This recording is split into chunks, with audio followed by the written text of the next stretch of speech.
this is an iHeart podcast. Guaranteed human. The springtime thaw is finally here. Flowers are blooming. Days are longer. We're saying yes to more plans and finally getting outside, running, walking, just moving again. It's the perfect time to upgrade your everyday go-tos with Bombas. Take Bombas sport socks. They're super comfortable and designed with sport-specific tech for running, cycling, yoga, hiking, you name it. I use them to run in, and I can tell you they work beautifully. So head over to bombas.com and use code SYSK for 20% off your first purchase. That's BOMBAS.com, code SYSK at checkout. With no fees or minimums on checking accounts, it's no wonder the Capital One bank guy is so passionate about banking with Capital One. If he were here, he wouldn't just tell you about no fees or minimums. He'd also tell you about how Capital One cafes are open 7 days a week to assist with your banking needs. Yep, even on weekends. It's pretty much all he talks about, in a good way. What's in your wallet? Terms apply. See CapitalOne.com/bankguy. Capital One N.A., member FDIC. This episode is brought to you by Squarespace. Start building your website today at squarespace.com. Enter our offer code STUFF at checkout to get 10% off. Squarespace. Build it beautiful. Welcome to Stuff You Should Know from HowStuffWorks.com.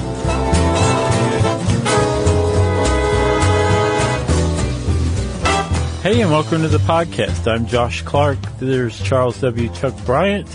And Jerry's over there, which means it's time for Stuff You Should Know, the Jackhammer edition. Coming at you. That's right. One of the most annoying sounds. I know you hate the leaf blower. Yeah. It's established. I think the leaf blower. blower. The jackhammer up there? Sure. Yeah. But we don't live in New York. If we lived in New York, jackhammer would be number one. I feel like I've never stayed in a hotel in New York where there wasn't a jackhammer No way. below me. No, not even a chance. Every single time. Yeah. Leaf blower, it's a lot more frequent down here in Atlanta than a jackhammer. Not a lot of leaf blowers in New York City. No. Not a lot of leaves. Well, that's not necessarily true. None. Depends on where you are. Yeah. So we don't usually shout out a thank you at the beginning of an episode, but we got a couple of gifts that are so special, we want to do that. We do. So Peter O'Donnell and the gang at Built Sharp Knives, BILT Sharp, out of Philly, sent me a chef's knife. Yeah. Sent you a fillet knife. Beautiful. And it's one of the most gorgeous pieces of like handmade craftsmanship I've ever seen. Yeah. It's amazing. I cannot wait to catch a fish. Oh, dude, I can't wait for that for you. Cut that thing open. Yeah. After it's dead. Oh, really? You can't lop the head off while it's still alive? No. I think you're supposed to. You're supposed to hit it with a hammer, I think. Some people do. I do not. These things are gorgeous. I mean, the blade itself, they hand make these, the handle, the weight, it's a piece of art. And not only that, it is the sharpest thing I've ever seen in my life. I know. It's like dangerous. Well, I don't want to, It's dangerous. They're knives. They're supposed to be sharp. Yeah. But wield it with respect. Well, yeah. Well, they're respectable knives. Yeah. So, you can actually go into Tumblr. You can just search hashtag knives you should know. Oh, really? One word. And it chronicles in pictures and short captions or brief captions the process of them making our knives. It's awesome. Yeah, it's just really neat. And I just love like handcrafting and forging steel. Like those are lost arts. Right. In a lot of ways. And they're doing it right, man. They're really beautiful. Cool, man. So anyway, thank you for indulging. Yeah, that. Thank you guys. Yeah, thanks, Peter. That was really cool. So jackhammers. Yeah, jackhammers. If they were as sharp as Built Sharp knives, they'd be onto something. I don't know if it would work quite the same. Probably not. So, yes, it's true. We are actually talking about jackhammers. And yes, it's true that jackhammers are about what you think they are. But they're also kind of interesting when you start to look into them, right? Oh, yeah? Well, yeah. So think about it. I didn't realize this. This article points it out. A jackhammer is a hammer and a chisel. That's right. But it's a hardcore hammer and chisel. Yeah. And it takes out of the equation largely the human whose back and shoulder muscles have to be involved in every single strike of that hammer and chisel. You're talking John Henry and the sledgehammer. Yes, exactly. Yeah. Because prior to the advent of the jackhammer, about the 1840s, 1850s, by the turn of the last century, we had jackhammers kind of down pat. It was sledgehammers and pickaxes to remove rock. It was a real deal. That was like, it killed people. It literally could kill you with that kind of work. Yeah, I mean, mining is still a very dangerous job, but pre-industrial revolution mining was no fun, dangerous, deadly, and even if you didn't die, it's just brutal breaking work, slinging a sledgehammer. Yeah. You ever slung a sledge? Sure. It's the worst. It's hard work. You ever used a jackhammer? No, I haven't. It's awful. Well, that's the thing. It's better than the sledgehammer. Yeah. Well, in some ways, but it's brutally difficult. It is. It is probably one of the most brutal tools you can use on any kind of site. Yeah. And for any kind of project, there aren't that many tools out there that are going to take as much out of you as the jackhammer. It's tough on your body. Yeah, because they weigh about 100 pounds, like a normal heavy-duty jackhammer. Yeah. Weighs about 100 pounds. You have to hold it in place upright. Yeah. Because you don't want it jumping around, although it's probably not going to anyway. It's designed not to jump around. Right. But you still have to, you want to kind of keep it in a fairly confined area, which means you're using your muscles to steady it while it's going up and down at a very, very fast rate. Some of those things impact with the ground 1,000 to 4,500 times a minute. Yeah. Yeah, it's tough. It's the only tool, that and the hardwood floor skimmer. You know, like the orbital floor cleaner? Sure. You can use that on, like, put a sanding pad on a hardwood floor. And that thing and the sledgehammer, the only time I've ever used tools that I felt like were controlling me and not me not controlling the tool. I gotcha. Until you get it. Once you get it, it's a little better. But at first, when you first start to use it, you can rent a jackhammer, you know? Yeah. I mean, if you want to bust up your driveway, you can go do it yourself if you're a fool. Make sure that you don't need the driveway anymore before you do that. Yeah. But once you get the hang of it, you kind of can wield it a little bit. But it's tough. I mean, it feels like I have no power or control over this thing. Right. I can imagine. You know. So it is a very difficult tool, but again, the alternative is early death. And the other alternative, which is to call someone to do it for you, is the best option of the three. But, so say that you are, King Carlo Alberto of Sardinia, and the year's about 1830 something, 1840. Yeah. And you want a train tunnel built through, a mountain, and the tunnel's going to need to be 12 kilometers long. You do call somebody else, but that somebody else you call goes, I don't know what to tell you, buddy. We could try pickaxes or whatever, but you're not still going to be alive by the time we finish. Yeah. What can we do? And actually, this call for a 12-kilometer long tunnel through a mountain in Sardinia prompted the early forays into developing pneumatic tools like a jackhammer.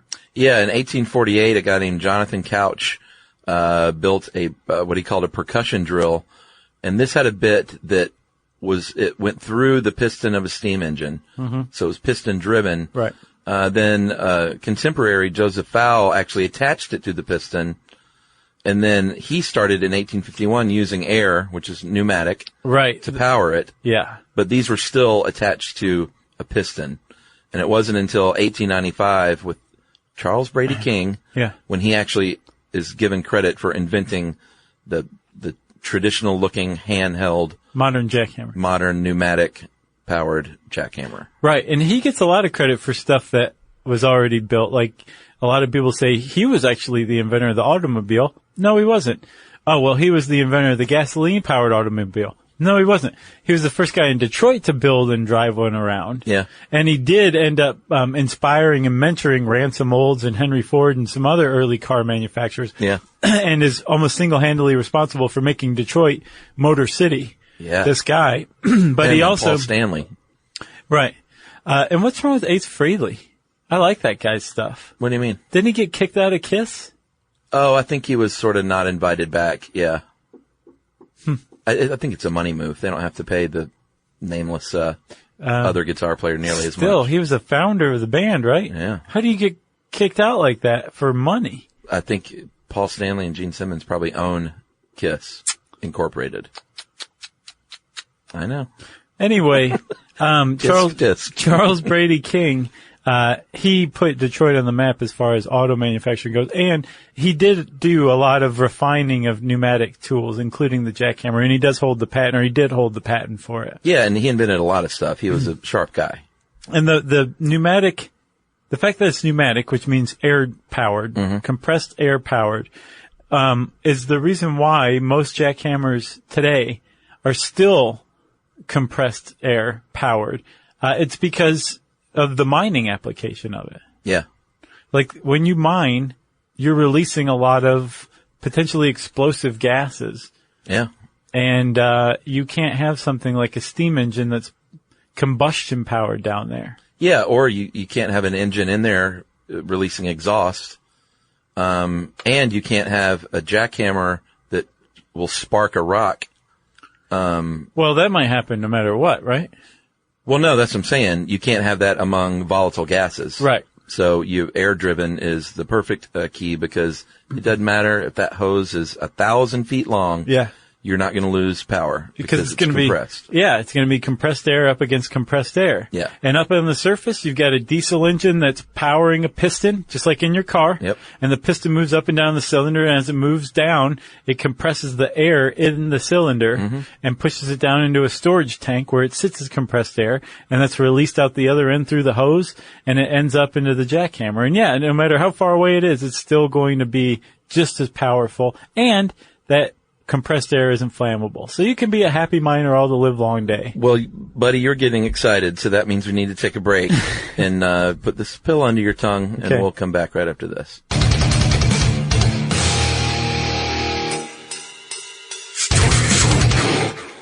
Brought to you by the Spam brand.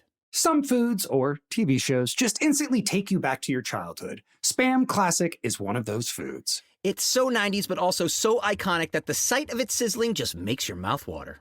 Back then, we had Spam Classic, but today, there are 12 irresistible varieties to choose from. It's like picking your favorite Boy Meets World episode. Impossible. There's Korean barbecue flavored, jalapeno, and 25% less sodium, just to name a few. Spam brand. Sizzle pork and Learn more and get sizzling at spam.com. #1 hits, millions of records sold, awards, sold-out tours. You think the Jonas Brothers are satisfied? Nope. It's podcast time. We get to ask other people questions because we're sick and tired of being asked questions. Hey Jonas is available now, and their first guest is a big one, Paul Rudd. You know, Steve Carell is a great singer. Didn't he tell you not to audition for The Office or something? I told him. Whoa. We were filming Anchorman. Clearly, I was the idiot. Thank God he didn't listen to me, right? Listen to Hey Jonas on the iHeartRadio app, Apple Podcasts, or wherever you get your podcasts. How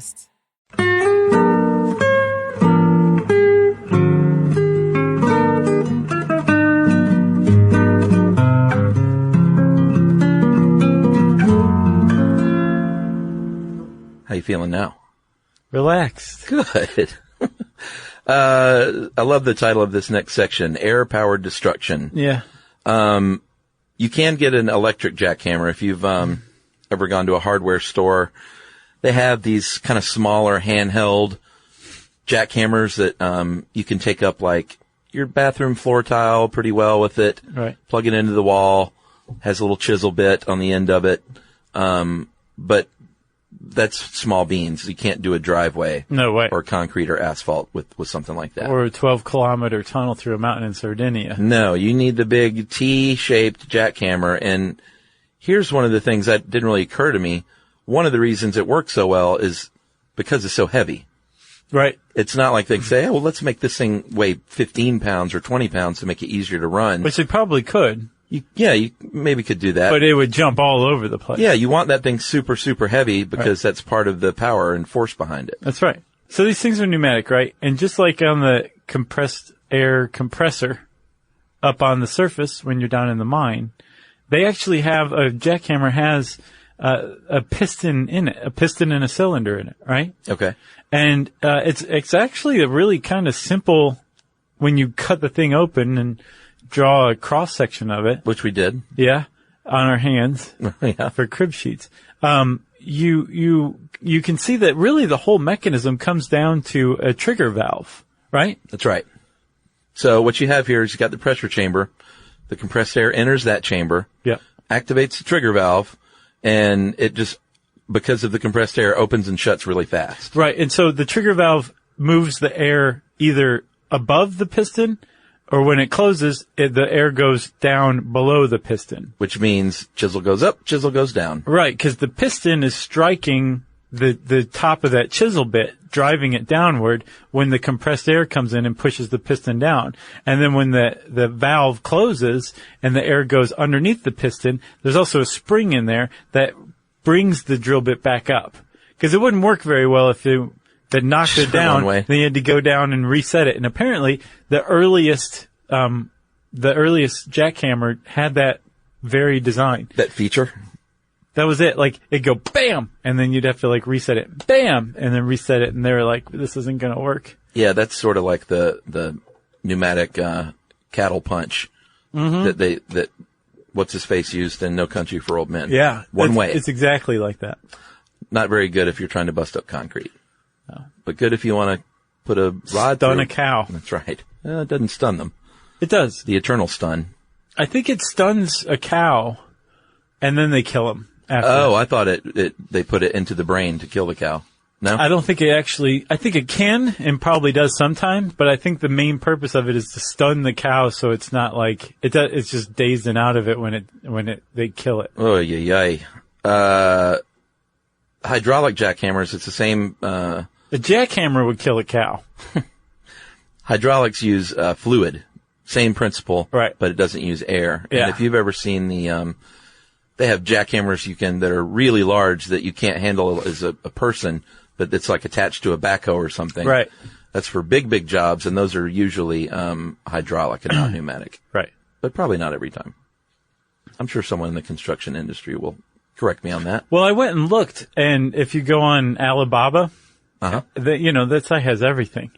And they have hydraulic jackhammers for sale. What's Alibaba? Is that like Sky Mall? It's like China's Amazon, but they sell everything on it. It's nothing like Sky Mall. Okay. You think everything's like Sky Mall just because you want Sky Mall to come back. I sure do. But it did seem like all of the backhoe attached jackhammers were hydraulic that I saw. Okay. All right. Well, here's what happens at 1,000 to 4,500 hits per minute. That chisel bit, and if you're breaking up rock, there are different kinds of bits.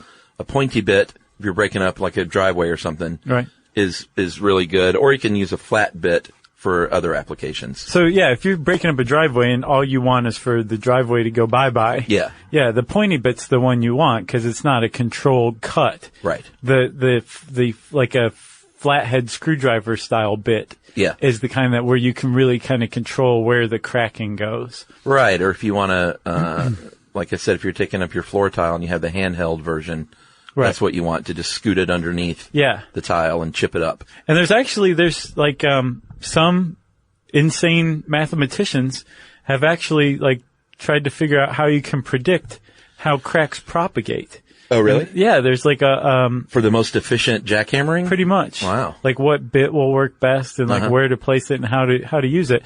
But, one of the things that I didn't understand before is that when you are jackhammering, you are creating different types of,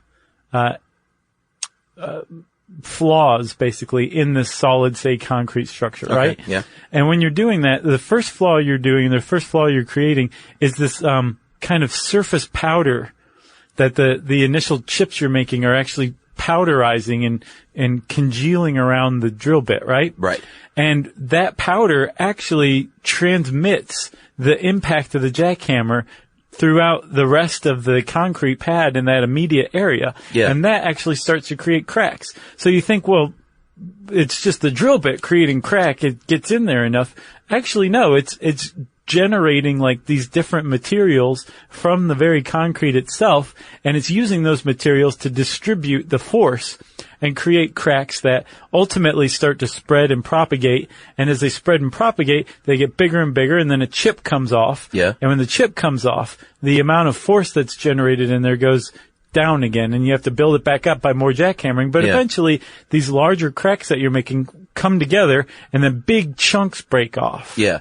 And then when a big chunk breaks off, you want somebody to come in and clear the chunks away while you move the jackhammer, because you're just going to be breaking up those chunks, and that's not the point of a jackhammer anymore. No, the point is you're trying to remove whatever material in as big a pieces as can be removed, Right. like by a backhoe with a bucket or something. Sure.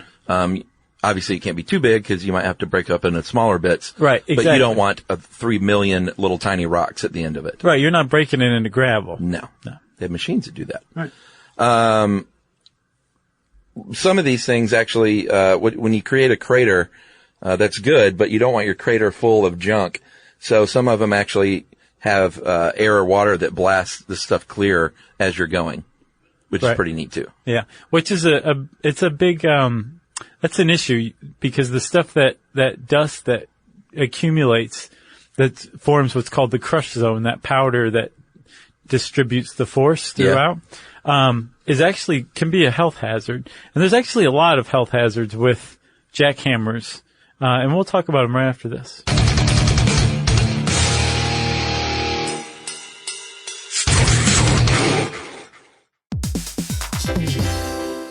Stuff You Should Know is brought to you by the Spam brand. Here's some sizzling hot knowledge for you. Did you know there's a blue can found around the world that's so beloved there are entire festivals dedicated to it? Are you talking about beer? No, it's Spam Classic, Chuck. That's right, and it's also delicious. That cultural icon went from the meat that won the war in the 1930s to having a museum dedicated to it. Today there are 12 mouth-watering varieties like teriyaki, tocino, and Korean barbecue flavor, just to name a few. And, of course, Spam Classic, all waiting for you to fry up into your favorite Spam dish. There's simple crowd-pleasing dishes like Spam Classic and eggs, or flavorful cultural favorites like Spam Musubi, a perfectly fried Spam slice on a bed of rice wrapped in nori. It's a sweet yet savory Hawaiian favorite. So, while we serve up cans full of wisdom, you need to sizzle up some Spam Classic and bring that crispy on the outside, tender and juicy on the inside goodness to your next dish. Spam brand, sizzle, pork, and Learn more and get sizzling at Spam.com. #1 hits, millions of records sold, awards, sold out tours. You think the Jonas Brothers are satisfied? Nope. It's podcast time. We get to ask other people questions because we're sick and tired of being asked questions. Hey Jonas is available now, and their first guest is a big one, Paul Rudd. You know, Steve Carell is a great singer. Can he tell you not to audition for The Office or something? I told him. Whoa. We were filming Anchorman. Clearly, I was the idiot. Thank God he didn't listen to me, right? Listen to Hey Jonas on the iHeartRadio app, Apple Podcasts, or wherever you get your podcasts.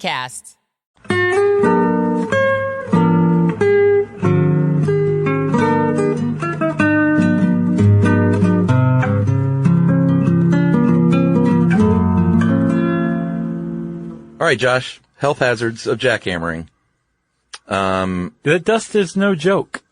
Well, before we go to health hazards, let me say this. What you, and it actually can be a health hazard. It can be dangerous when you get your bit stuck. And the general rule of thumb is you don't want to put the bit farther down. You don't want to keep going down farther than the length of the bit. Because if you get your bit stuck, it's really tough to get back out. Yeah. And while it may give you a little break, your boss isn't going to be happy. Or if you're renting that thing by the hour at your house, you're not going to be happy. Yeah, because you just used all of the force of that compressed air to jam that chisel bit several inches into concrete.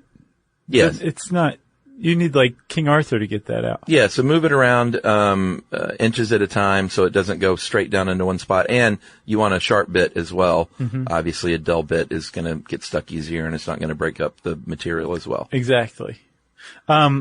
And like you said at the beginning, that a jackhammer is one of the noisiest tools around. It's the worst. It might be the noisiest tool. Jackhammers create a noise at about 130 decibels, from what this article says. Yeah. That is the sound of a jet engine taking off. Yeah. That's how loud those things are. And driving here, no joke, I passed a dude using a jackhammer, and he wasn't wearing ear protection. You know, I was just about to say is I bet you've never seen a jackhammer operator not use ear protection. I never have until today. That's nuts. Isn't that a weird coincidence, though? It is totally weird, and like just dumb. He's like, screw it, I got health insurance. Construction headphones are a must. Yeah. And because we were talking about how much it wears you out, if you're on a road crew, you're probably going to be rotating out jackhammer duty. Yeah. It's not like, Chuck, you're on the jackhammer for 10 hours today. For the rest of your life. Yeah.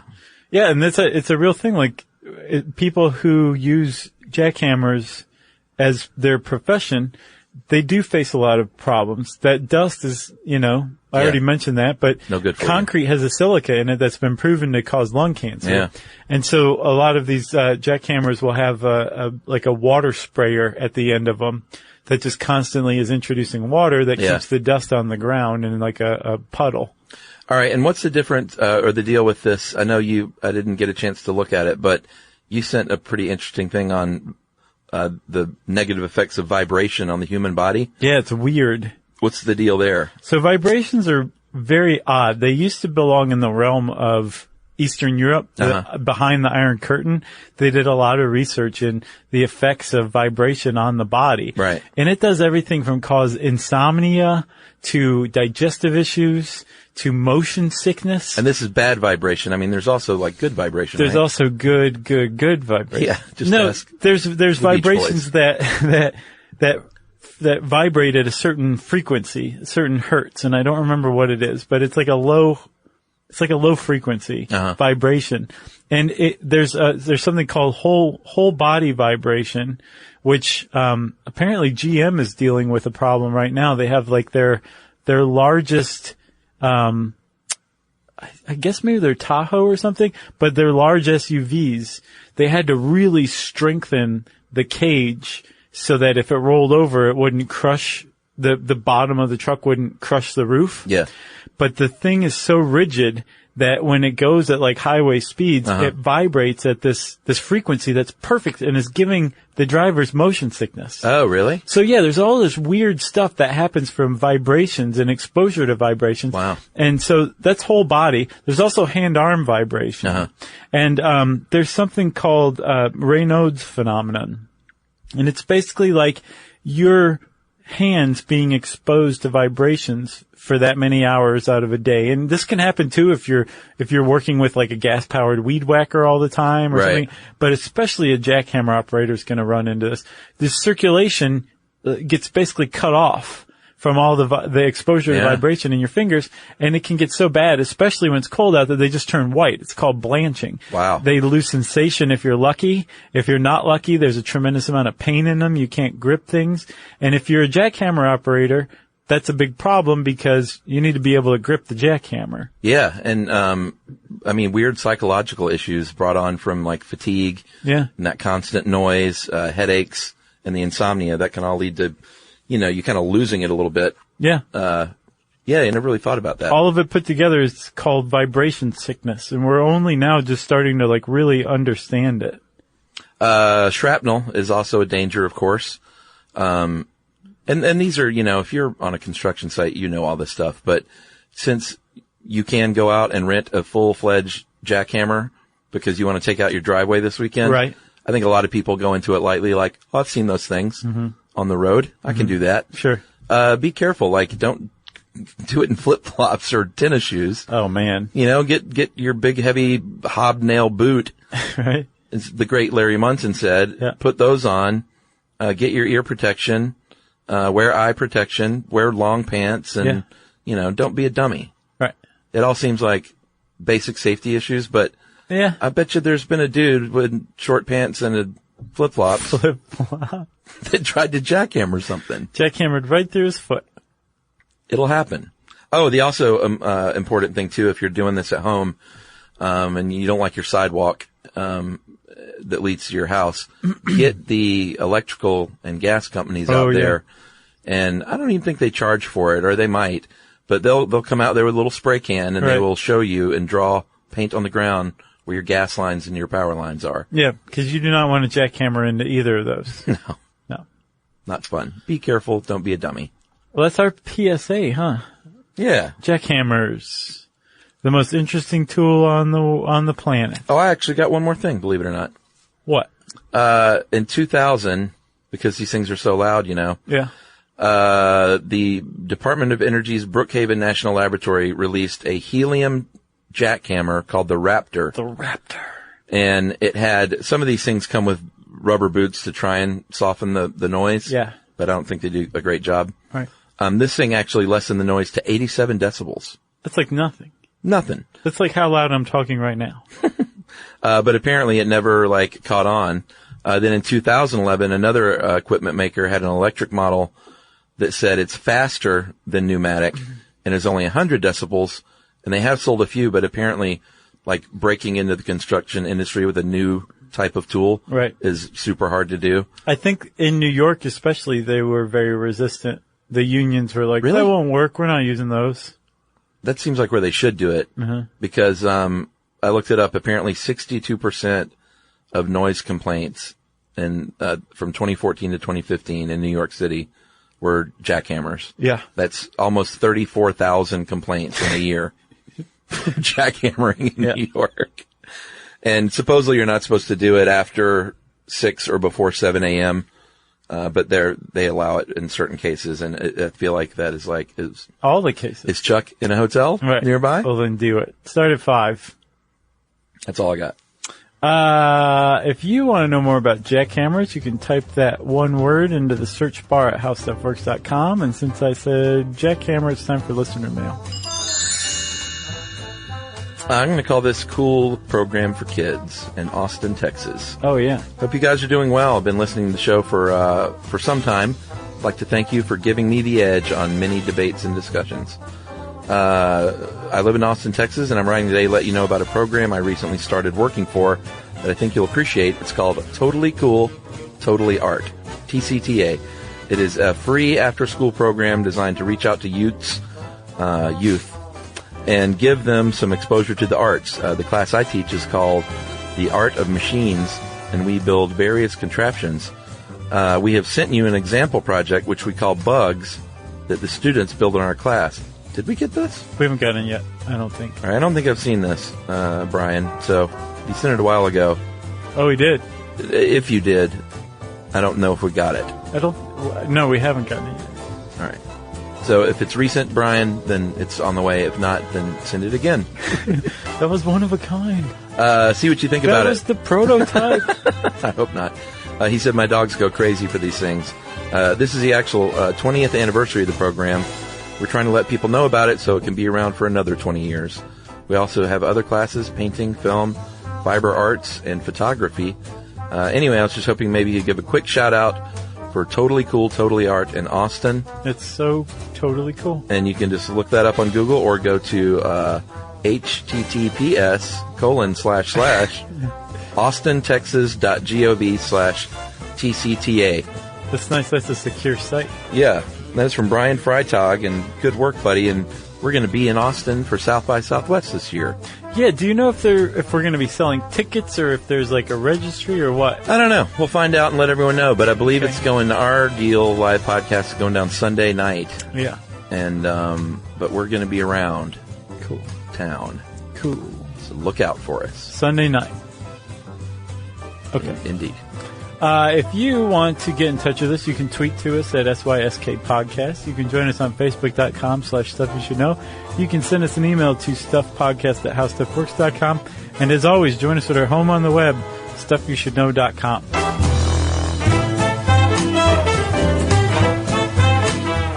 For more on this and thousands of other topics, visit HowStuffWorks.com.